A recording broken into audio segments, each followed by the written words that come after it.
ఈ mango season complete అయ్యేలోపు తప్పకుండా ప్రతి ఒక్కరు టేస్ట్ చేయాల్సిన రెసిపీ అండి ఇది. ఇదేంటి ఏదో స్వీట్ చూపిస్తా మ్యాంగో అంటుంది, మ్యాంగో ఎక్కడ అనుకుంటున్నారా? అవునండి బాబు, ఈ రెసిపీ మనం మ్యాంగోతో ప్రిపేర్ చేసిందే. చాలా యమ్మీ ఇంకా టేస్టీ డెలిషియస్ గా ఉంటుంది. ఎక్కడ స్కిప్ చేయకుండా లాస్ట్ వరకు చూసేయండి. బాగా పండిన ఉలవపాడు మామిడి పండును ఒకటి తీసుకోండి. దీన్ని ఈ విధంగా కట్ చేసుకోండి. దీని లోపల నుంచి మనం ఇప్పుడు గుజ్జునైతే కలెక్ట్ చేసేసుకోవాలన్నమాట.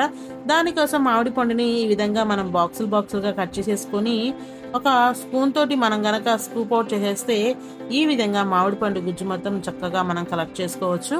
ఇలా కలెక్ట్ చేసుకున్న మామిడి పండు గుజ్జుని మనం ఒక మిక్సర్ జార్లో యాడ్ చేసేసుకోవాలి. సో మామిడి పండు తియ్యగా ఉన్న మామిడి పండు అయితే చాలా ఫ్లేవర్గా చాలా టేస్టీగా ఉంటుందండి. సో ఇప్పుడు దీన్ని అయితే మనం చక్కగా మెత్తగా గ్రైండ్ చేసేసుకుందాం. చూడండి, ఒకసారి గ్రైండ్ చేస్తే ఇలా ఉండాలి. తర్వాత ఒక కడాయి తీసుకొని స్టవ్ మీద పెట్టేసుకొని ఇందులోకి మనం ఘీ యాడ్ చేసుకోవాలండి. కొంచెం ఎక్కువ ఘీ యాడ్ చేసుకోవాలి. నెయ్యి కొంచెం హీట్ ఎక్కిన తర్వాత ఇందులోకి మనం జీడిపప్పు వేసుకొని దూరగా మంచి కలర్ వచ్చే వరకు ఫ్రై చేసేసుకొని తీసేసుకోవాలి. జీడిపప్పుల ఫ్లేవర్ అయితే చాలా బాగుంటుంది ఇందులో. తర్వాత ఇందులోకి మనం కిస్మిస్ను కూడా వేసేసి మంచి బుడగల్లాగా ఫామ్ అయ్యే వరకు ఫ్రై చేసేసుకొని ఇప్పుడు ఈ కిస్మిస్ని కూడా తీసేసుకోవాలి. కిస్మిస్ ఇంకా జీడిపప్పు చాలా టేస్టీగా ఉంటాయండి ఈ రెసిపీలోకి. ఇప్పుడు అదే ప్యాన్లోకి ఒక కప్పు బొంబాయి రవ్వని యాడ్ చేసుకోవాలి. బొంబాయి రవ్వని యాడ్ చేసుకొని చక్కగా ఫ్రై చేసుకోవాలి. బొంబాయి రవ్వ మంచి కలర్ వచ్చే వరకు మనం ఈ బొంబాయి రవ్వని అయితే కలుపుకుంటూ మిక్స్ చేసుకోవాలండి. ఎక్కడ మానేవ్వకూడదు.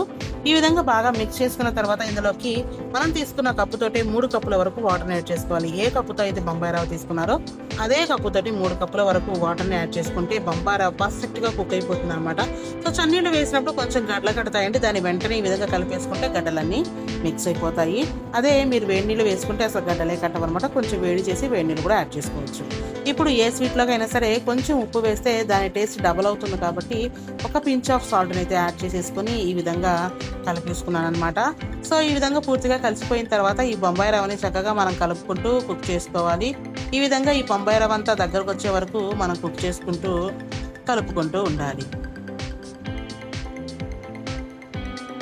ఇప్పుడు ఈ బొంబాయి రవ్వలోకి కొంచెం అంతా నేను ఫుడ్ కలర్ అయితే యాడ్ చేసుకున్నానండి. కలర్ చాలా బాగా కనిపిస్తుంది, రిచ్గా అనిపిస్తుంది అనేసి. మామూలుగా అయితే మీరు బాగా ఫుల్ కలర్లో ఉన్న మామిడి పండుని అంటే బాగా పండిపోయిన మామిడి పండు తీసుకుంటే మంచి కలర్లో ఉంటుంది కదండి. ఆ మామిడి పండు మీరు వేసుకుంటే కనుక మీరు ఇంకా ఫుడ్ కలర్ వేసుకోవాల్సిన అవసరం లేదనమాట. సో నేనైతే కొంచెం రిచ్నెస్ కోసం కొంచెం కలర్ యాడ్ చేసుకున్న తర్వాత ఇందులోకి 1 కప్ వరకు షుగర్ని యాడ్ చేసుకున్నాను అండి. మీరు కనుక షుగర్ ఎక్కువ తినే వాళ్ళైతే 1.5 కప్పు వరకు కూడా యాడ్ చేసుకోవచ్చు. 1 కప్పు షుగర్ అయితే పర్ఫెక్ట్గా సరిపోయింది నేను తీసుకున్న మామిడి పండుకి. అందులోనూ మనం మామిడి పండు కూడా వేస్తాం కాబట్టి ఆ షుగర్ కూడా ఇందులో యాడ్ అవుతుంది.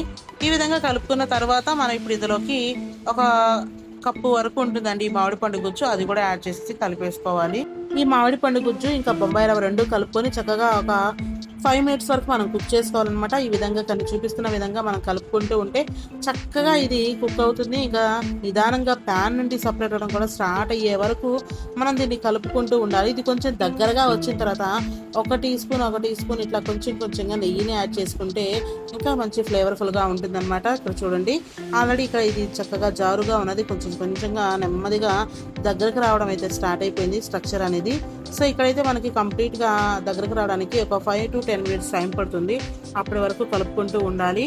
ఇప్పుడు ఇందులోకి మరికొంత నెయ్యిని కూడా యాడ్ చేసేసి యాలకుల పౌడర్ని కూడా యాడ్ చేసేసి చక్కగా మిక్స్ చేసేసుకోవాలి. ఇలా బాగా మిక్స్ చేసుకున్న తరువాత ఇది చూడండి, మనం ఇక్కడ కలుపుతూ ఉంటే కింద అడుగంటినట్టు అవుతుందండి మామిడి పండు వేసుకున్నాం కాబట్టి. సో అలా ఎక్కడ అడుగంటకుండా ఇట్లా మనం చక్కగా ప్యాన్ మొత్తం నుండి సపరేట్ అయ్యేలాగా మనం ఈ విధంగా కలుపుకుంటూ ఉండాలన్నమాట. ఇక్కడ చూడండి, మీకు కనిపిస్తూ ఉంటుంది ప్యాన్ నుండి సపరేట్ అవుతున్నట్టు, ఎక్కడ ప్యాన్ కంటుకోకుండా పక్కకు వచ్చేస్తూ ఉంటుంది అనమాట. ఆ స్టేజ్ వచ్చే వరకు మనం ఈ బొంబాయి రవ్వ మిక్చర్ని అయితే కలిపేసుకోవాలి. ఇలా కలుపుకున్న తర్వాత స్టవ్ ఆఫ్ చేసి దీని మీద మనం ఆల్రెడీ ఏవైతే డ్రై ఫ్రూట్స్ ఫ్రై చేసి పెట్టేసుకున్నామో ఆ డ్రై ఫ్రూట్స్ అన్ని దీని మీద మనం వేసేసుకొని చక్కగా ఒక బౌల్లో తీసుకొని చల్లగా అయిన తర్వాత తింటే చాలా టేస్టీగా ఉంటుంది. తప్పకుండా ఈ రెసిపీని మీరు కూడా ట్రై చేయండి. మీకు ఎలా వచ్చిందో కామెంట్ చేయండి. ఈ రెసిపీ కానీ మీకు నచ్చితే మీ ఇంట్లో వాళ్ళకి షేర్ చేయండి. ఛానల్ని సబ్స్క్రైబ్ చేసుకొని సపోర్ట్ చేయండి. Thanks for watching.